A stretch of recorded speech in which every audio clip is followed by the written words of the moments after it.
आपने इतना बड़ा गेम खेल दिया है जिसकी उम्मीद ने है ही नहीं।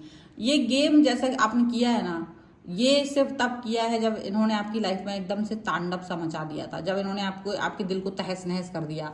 उसके बाद भी ये बेशर्म इंसान की तरह आपको यही सोचते रहे कि आप क्या कर रहे होंगे, इनकी ही याद में रो रहे होंगे।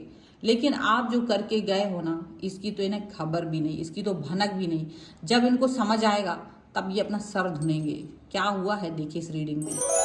हेलो एवरीवन, डिवाइन 777 में आप सभी का स्वागत करती हूँ। मैं हूँ निधि। कैसे हैं आप? आई होप आप सभी स्वस्थ होंगे, सुखी होंगे और सुरक्षित होंगे। आज की जो रीडिंग है वो कलेक्टिव जनरल रीडिंग है, टाइमलेस रीडिंग है। टॉपिक आपके पर्सन की करंट फीलिंग्स आपको लेकर के क्या है हम यहाँ देखने वाले हैं। आपको रहना है पॉजिटिव, कर देना है वीडियो को लाइक, चैनल को सब्सक्राइब अगर अब तक नहीं किया है तो चलो देख लेते हैं आपके पर्सन की सोच क्या है आपको लेकर के इस समय। Angels, universe and divine please guide करिए मुझे। सबसे पहला कार्ड यहाँ पर आ गया है, पेज 5 ऑफ कप्स का कार्ड है ये। इसके बाद में यहाँ पर आ गया है 2 ऑफ सॉर्ड्स का कार्ड। यहाँ पे है एस ऑफ वॉन्ड्स का card, the hangman, and here is 9 of pentacles. यहाँ पर आ गया है आपका 10 ऑफ सॉर्ड्स। यहाँ पर आ गया है night of swords, night of cups. यहाँ पर आ गया है page of cups and death. Okay, पहले अगर हम राशियों की बात अगर करेंगे तो चारों एलिमेंट्स हैं, 12 ही राशियां हैं, सभी राशियों के लोग हैं यहाँ पर। एंड दिस इज व्हाट, ये देखो 5 of swords, 6 of swords and the chariot. ये आपकी फीलिंग्स होती हैं ऑल द टाइम। तो यहाँ तो आपकी फीलिंग्स ये है कि भाई आपने जैसे मूव ऑन कर लिया है। ये अब तक यही सोचते रह गए हैं कि आप शायद अभी नाराज हो, मनाओगे, ये करोगे, वो करोगे, जबकि आपने उनसे जैसे आपने उनसे कह दिया है कि अब आप जा सकते हैं। आपने क्योंकि बहुत ज़्यादा आपने ये पेनफुल सिचुएशन को सहन कर लिया है। ये जो इन्होंने आपके साथ में धोखा किया है, जो भी इन्होंने आपके साथ में बुरा व्यवहार किया है, अब आपने लड़ना छोड़ दिया है और लड़ाई छोड़ करके आपने सोच लिया है कि it's over from my and. और आप बहुत स्ट्रांगली वहां से मूव ऑन कर चुके हो। आपका स्ट्रांग मूव, ये बहुत बड़ी बात है कि आपने एक स्ट्रांग मूव लेते हुए, अपने लिए स्टैंड लेते हुए आपने वहां से मूव ऑन कर लिया है। अब ये पर्सन जो है ना, ये पर्सन आपके बारे में क्या सोच रहे हैं, बिकॉज इनको कोई शायद नॉलेज ही नहीं है कि आप क्या सोच रहे हो, आपके बारे में आपने क्या स्टैंड ले लिया है और आप चलेगा। क्योंकि ये सोलो, क्योंकि ये पर्सन ऑलरेडी आपकी परवाह नहीं करते थे, तो आपने कोई इनको बताना सही नहीं समझा, बिकॉज इन्होंने कभी आपको कमिटमेंट दिया ही नहीं था। तो दैट्स व्हाट, तो आपने सोचा कि कोई ज़रूरत भी नहीं है कि इस व्यक्ति को बताया जाए। हालांकि ये व्यक्ति ये तो जान रहे थे कि आप इनको प्यार करते हैं, बट इनका जो कमिटमेंट नहीं देने का एक पूरा ट्रॉमा था, वो इनको पता है कि इन्होंने आपके साथ में क्या किया। 5 ऑफ कप्स के कार्ड के साथ डेफिनेटली ये पर्सन सोच रहे हैं कि आप जो अभी नहीं आ रहे हो, आप जो अभी इनसे बात नहीं कर रहे हो, उसके पीछे सिर्फ ये है कि you are not feeling happy. आप खुश नहीं हैं, आप नाराज हैं, आप किसी कोने में दुखी होकर बैठे होंगे, आप किसी कोने में तकलीफ में होंगे और इसलिए आप इनकी तरफ नहीं आ रहे होंगे। आपके बारे में ये सोच रहे हैं, आप रो रहे होंगे एक कोने में, बट ठीक है, मेरे प्यार में ही सही, रोने दो उसे, ऐसा वो सोच रहे हैं। वो ये भी सोच रहे हैं 10 ऑफ सॉर्ड्स के कार्ड के साथ कि इन्होंने आपको काफ़ी धोखा दे रखा है। और वो ये भी सोच रहे हैं कितने बेवकूफ़ हैं आप जो इनके पीछे घूम रहे हो, जबकि इनको नहीं पता है कि आप आगे चल चुके हो, आप आगे बढ़ चुके हो। और काफ़ी ज़्यादा इन्होंने ये आपको मतलब इनको ये भी याद आ रहा है कि अगर ये चाहते तो ये आपसे बात कर सकते थे, ये चाहते तो आपको टाइम दे सकते थे, ये चाहते तो आपके लिए बहुत सारी चीज़ें कर सकते थे, ये चाहते तो आपके लिए काफ़ी सारी मतलब ऐसी ऐसी चीज़ें कर सकते थे जिससे कि आप खुश हो जाते, आपका और इनका रिलेशन अच्छा रहता। पर इन्होंने कभी ये चीज़ की ही नहीं, उल्टा आपको ही परेशान कर डाला। तो ये वाली बात इनको समझ में आ रही है। अब ये क्या सोच रहे हैं कि एक तरफ इनका मन हो रहा है कि आपकी तरफ जाके बात करें, एक तरफ मन हो रहा है कि रहने दो, अभी कुछ समय बाद जाएंगे, थोड़ा दिन और रोने दो, थोड़ा दिन और तड़पने दो, थोड़ा दिन और ऐसे फील करने दो इसको, तब हम जाएंगे। और कभी कभी इनको मन आ रहा है कि यार आप ही आ जाते, बट आप आ नहीं रहे हो, मतलब उनको ये लग रहा है कि शायद ज़्यादा ही नाराज़ हो गए हो, इसलिए नहीं आ रहे हो बात करने के लिए, इसलिए इनकी तरफ क्या ध्यान नहीं दे रहे हो। तो ऐसा कुछ ये फील कर रहे हैं। अब ये जो इनकी फीलिंग है, जो ये सिचुएशन है, आपको डेफिनेटली अच्छी तो नहीं लग रही है। आप ये बात तो फील कर रहे हो कि ये डेफिनेटली ये पर्सन जो है ना बहुत ज़्यादा आपके साथ बुरा कर चुके हैं, और ये इनको भी फील हो रहा है। तो इनको लग रहा है कि शायद इसलिए आप ज़्यादा नाराज़ हो और आप आ नहीं रहे हो। अगर तो इनको ये लग रहा है कि अगर आप नाराज़ होंगे और आपने काम पर फोकस कर रहे होंगे तो उस पर भी फोकस नहीं कर पा रहे होंगे, क्योंकि आपका मन ही नहीं लग रहा होगा, आपका मन ही नहीं लग रहा होगा इनके बगैर, ये चीज़ वो समझ रहे होंगे। तो डेफिनेटली ये चीज़ भी यहाँ पर है। अब अगर इनका ये सोच है तो इनको ये भी लग रहा है कि आप हो सकता है किसी और की तरफ जाओ, तो इनको ये बिल्कुल पसंद नहीं है। ये चीज़ इनको बिल्कुल पसंद नहीं कि आप किसी और की तरफ जाओ, मतलब ये खुद भी नहीं आएंगे और ये आपको किसी और की तरफ भी नहीं देख सकते हैं। लेकिन इनको ये फील आ रहा है कि अचानक से आप इतना शांत कैसे हो गए, क्योंकि आप तो इतना शांत पर्सन है नहीं। जहां तक ये जानते हैं आप बहुत ज़्यादा आपको लड़ाई करना, गुस्सा होना पसंद है, अगर ये कुछ भी सही नहीं करते तो। But this time you left everything, आपने हर चीज़ छोड़ दी है। इस बार आपने कुछ ज़्यादा इन पर फोकस ही नहीं किया है।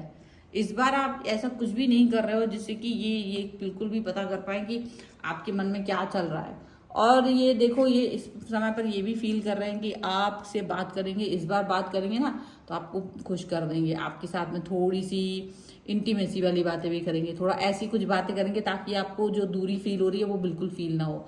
मतलब देखा जाए तो बनावटी दिखावटी बातें, अचानक से दूर कर देना और अचानक से करीब आके बहुत क्लोज बातें करना, जस्ट लाइक हस्बैंड वाइफ, उस तरीके की बातें करना ताकि आपको अच्छा लगे, ताकि आप ये फील करो कि अरे नहीं मैं ये बेवकूफ़ हूँ और ये पर्सन तो मेरे साथ ही जुड़ा हुआ है। मतलब बार बार ये इस तरीके की बातें आपसे करते हैं, बार बार ये पर्सन आपकी तरफ आते हैं और इनको ये इनकी स्ट्रेटजी होती है वापस से आपकी तरफ आना, वापस से आपको कुछ दिन लल्लो चप्पो करना, प्यार दिखाना। तो वही करेंगे, इन्होंने सोचा वही करेंगे, कोई बात नहीं, इसी को करना चाहिए। बट इनको नहीं पता कि आप इस लल्लो चप्पो और इस सब चीज़ों से बाहर निकल जाओ, क्योंकि आपने इनकी ये स्ट्रेटजी को अंडरस्टैंड कर लिया है। क्योंकि ये पहली बार नहीं हुआ, ऐसा बहुत बार हो चुका है। आप बिना कमिटमेंट के, बिना चीज़ों के, और सबसे बड़ी दुख की बात ये हुई कि आप हर चीज़ को तो सहन कर लेते थे, इनके धोखे को आप सहन नहीं कर पा रहे हो। जो आपको लग रहा है यार इस व्यक्ति ने तो मुझे धोखा दे दिया है, इस व्यक्ति ने तो मेरे साथ ऐसा अन्याय कर दिया है, तो वो चीज़ आपको अच्छी नहीं लग रही है। उस चीज़ के बारे में जब आप सोच रहे हो ना, तो वो चीज़ आपको अंदर ही अंदर आपको विचलित कर रही है। आपको लग रहा है कि यार ये पर्सन मेरे साथ इस तरह का बिहेव कर सकते हैं। आपने इनको छोड़ दिया है, आपने ये निर्णय लेने के पहले बहुत सोचा था, लेकिन इनको नहीं समझ में आ रहा है। ये सोच रहे हैं आप स्टक हो, आप ऐसे ही सोच रहे हो, आप अपने आप ही ठीक हो जाओगे, आ जाओगे, मैं थोड़ा सा प्यार दिखा दूंगा, प्यार दिखा दूंगी तो आप वापस से अच्छा फील करोगे, everything will be fine, everything will be okay. और ऐसी बातें वो आपके लिए सोच रहे हैं, जबकि उनको नहीं पता है कि आप ऐसी किसी भी सिचुएशन के लिए अब रेडी नहीं हो। आप अभी किसी भी तरीके से किसी भी सिचुएशन के लिए अब रेडी नहीं हो। आपने अपने आप को हील करना शुरू कर दिया है। अब ये याद कर रहे हैं कि आप कैसे, जैसे आपका पोस्ट देख रहे होंगे, कहीं स्टोरी देख रहे होंगे, कहीं आपके बारे में देख रहे होंगे, तो उनको ये लग रहा होगा, चोरी छुपे देख रहे होंगे कुछ भी तरीके से, तो इनको ये लग रहा है कि यार आप तो हैप्पी हैं, आप तो अभी भी पॉजिटिव मोटिवेटेड हो, पॉजिटिव हो, कहीं रो नहीं रहे हो, दुखी नहीं हो रहे हो। क्योंकि अक्सर आप डीपी हटा देते होंगे अपनी गुस्से में आके, लेकिन इस बार आपने डीपी वगैरह कुछ नहीं हटाया है। You are okay, absolutely normal. तो इनको थोड़ी सी चिंता तो हो रही है कि यार कहीं ऐसा क्या है भाई, इतना तो मैं रुला के गया हूँ ये पर्सन को, तभी भी ये अभी भी स्टिल ओके है। क्योंकि इस बार आपने कुछ भी ऐसा नहीं किया। You are happy and you are happy, आप खुश हैं और आप ज्यादा इस पर वर्क नहीं कर रहे हो, आप खुश हैं। और वो ये देख करके थोड़ा परेशान हो रहे हैं कि आप स्टिल अपने जैसे काम पर फोकस कर रहे हो। वहां की अगर आपने स्टोरी डाली है कोई भी फ्रेंड्स के साथ सर्कल में, तो वो ये देख रहे हैं कि हो सकता है आप खुश हो क्योंकि आप अपने आप को कहीं और ध्यान लगा हुआ है, लेकिन दिमाग तो इनका भी चल रहा है। इनका दिमाग भी चल रहा है कि यार ऐसा कैसे हो सकता है, ये पर्सन कहीं ऐसा तो नहीं बिल्कुल मुझसे डिस्टेंस में चला गया हो, कहीं इस व्यक्ति को अब मेरी कोई ज़रूरत ना हो, कहीं ऐसा ना हो वैसा ना हो। तो कुछ इस तरीके की चीज़ें ये पर्सन सोचते हुए नज़र आ रहे हैं, कुछ इस तरीके की थॉट प्रोसेस इनके मन में चलती हुई नज़र आ रही है। और ये सोच रहे हैं कि ये बहुत बड़ा परिवर्तन है आपके अंदर। ये बहुत बड़ा परिवर्तन इसलिए है क्योंकि ऐसे परिवर्तन की उम्मीद तो इन्होंने कभी नहीं की थी, और आपने इनको ऐसा वाला परिवर्तन लाके दे दिया कि जिसकी उम्मीद तो आपने खुद से भी नहीं की थी। आप वो कर रहे हो जो आपने खुद भी नहीं सोचा होगा। आप वो वाली चीज आपके अंदर आ रही है, वो वाली थॉट प्रोसेस आपके अंदर आ रही है इस समय पर। ठीक है, कुछ और कार्ड्स के भी थ्रू देख लेते हैं और क्या निकल के आ रहा है यहाँ पर। Angels, universe and divine please guide करिए मुझे। सो फ्रेंडलीनेस का कार्ड है, कंट्रोल का कार्ड है,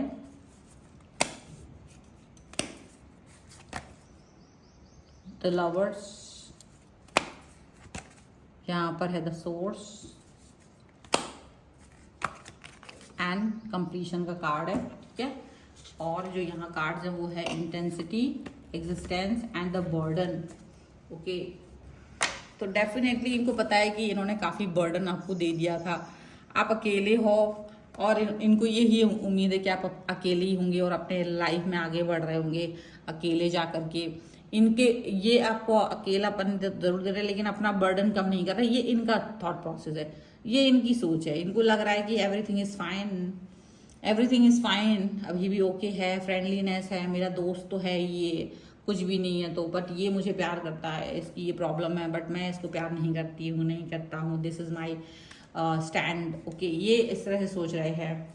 लेकिन ये जिस तरह से आपको कंट्रोल करके रखना चाह रहे हैं ना, वो चीज़ नहीं हो रही है। आप इनके कंट्रोल से बाहर आ चुके हो, आप इनके कंट्रोल में हो भी नहीं, रहना भी नहीं चाहते हो। आप इनके कंट्रोल को एकदम से आपने डिस्कार्ड कर दिया। आप इनके कंट्रोल के बारे में सोचना भी नहीं चाहते हो। ऐसा ऐसा चल रहा है। And you are very positive, you are very positive person. आप बहुत पॉजिटिव हो और इस पॉजिटिविटी के साथ में जी रहे हो, इस कंप्लीशन के साथ जी रहे हो, क्योंकि आपने अपने टूटे हुए बिखरे हुए दिल को जोड़ लिया है। आप जानते हो कि कैसे आगे बढ़ना है, यूनिवर्स ने आपको आगे बढ़ाया है और ये वही सोचते रह गए कि आप अभी भी हो। ठीक है, तो आप अभी नहीं हो इनकी लाइफ में, आपने मूव ऑन कर लिया है और ये बहुत बड़ा आपका स्टैंड है अपने लिए। और ये जस्ट अभी भी एक सपने में है कि आप अभी भी इनके लिए रो रहे होंगे, लेकिन आप बहुत बड़ा खेल करके जा चुके हो जिसका पता इनको थोड़ी देर बाद चल जाएगा और ये शॉक्ड भी होंगे। लेकिन खैर, तब तक हो सकता है, गिल्ट का कार्ड है यहाँ पर, गिल्ट भी होगी एंड पॉसिबिलिटी का भी कार्ड है जिसके बारे में हो सकता है हम आने वाले दिनों में चर्चा करें। फिलहाल ये रीडिंग अगर आप इस पर क्लेम करना चाहते हैं, वीडियो लाइक कर दीजिए, चैनल सब्सक्राइब कर लीजिएगा एंड लिख दीजिएगा बिग गेम 1111। इसके साथ आप इसको क्लेम कर सकते हैं। पर्सनल रीडिंग चाहते हैं अपने किसी भी पर्सनल क्वेश्चन के लिए तो आप आ सकते हैं। व्हाट्सएप नंबर आपकी स्क्रीन पर है। रीडिंग स्टार्ट होती है 175 रुपीज ऑनवर्ड्स, जो कि सिर्फ 10 डेज के लिए था, जो जल्द खत्म होने वाला है। और आप अपना और भी कई ऑफर्स चल रहे हैं, उसके बारे में जानने के लिए आप मुझे क्वेश्चन पूछ सकते हैं, व्हाट्सएप पर ही मैसेज कर सकते हैं। आप कुंडली, vastu, numerology, tarot card reading, किसी भी सर्विस के लिए आप मुझसे व्हाट्सएप पर मैसेज के थ्रू कनेक्ट हो सकते हैं। आप मुझे इंस्टाग्राम और मेरे दूसरे चैनल्स पर फॉलो कर सकते हैं, सभी का लिंक आपको डिस्क्रिप्शन बॉक्स में मिल जाएगा। मिलते हैं एक नई रीडिंग के साथ जल्दी, तब तक देखते रहिए Divine Tarot 777। Thank you for watching, bye.